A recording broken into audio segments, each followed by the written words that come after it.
Okay, I hope you all had a chance to at least look over the readings and think about them a little bit. We read through the little blurb in our books on neo-Marxist theory, right?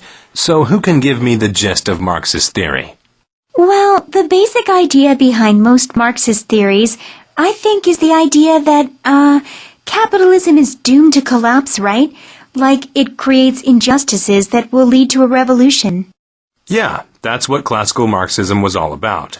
It basically said that you have the upper class, the bourgeois, who are in control of the means of production, things like factories and stuff. Meanwhile, you have the proletariat, the working class, that are working inside of the factories. The problem with capitalism, Marx said, was that the system is geared to give an advantage to the bourgeois. Basically, the upper classes continue to profit and thrive, while the lower classes go into deeper poverty. So this is the basic gist of all Marxist theories, right? That capitalism leads to injustices. Now, what does Neo-Marxist theory say? Well, I think that it explores the way that this thing kind of plays out, like how the system actually works and stuff. From my reading, it seemed a lot more detail-oriented and less, like, general than other Marxist theory. That's an excellent observation. Neo-Marxists are looking at how capitalism affects culture. You know, how it spreads itself and manipulates people, right? What's the basic division that the passage identified?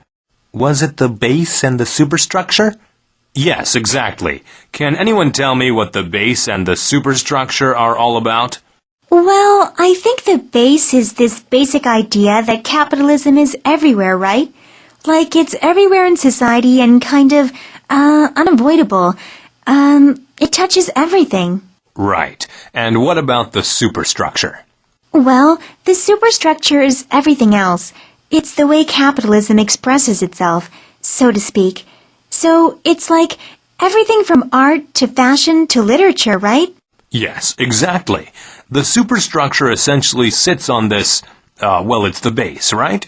And this superstructure expresses and endorses the struggle in capitalism. So, according to a neo-Marxist, art and writing and everything produced and created by a capitalist society is in some way expressing a support or endorsement of capitalism. Okay? Does that make sense to everyone? I have a question about this.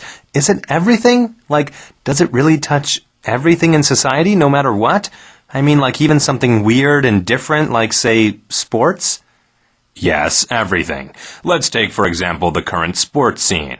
If you go to a soccer game, for example, you're going to be sitting there and there are a number of ads around the field. You're also going to see, for example, the players will probably be drinking liquid from a bottle with some brand name on it, right?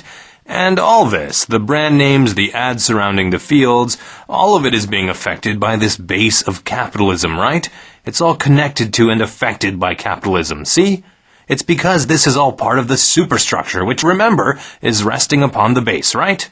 So I get the basic idea of the base and superstructure that they're using, but what about things that, aren't part of the capitalist system? Like they're clearly against it in some way? I mean, for example, one of these neo-Marxists' books. They're clearly not in favor of capitalism and stuff, right? This is where it gets a little complicated. In a lot of people's eyes, including mine, this is where the theory gets muddled and problematic. In fact, we're almost out of time for today, so let's hold off on addressing this objection until next time. It's important that you remember the basis of Marxist theory here, though, that capitalism is inevitably going to, fail. And that's pretty much what informs the entire theory. Keep that in mind.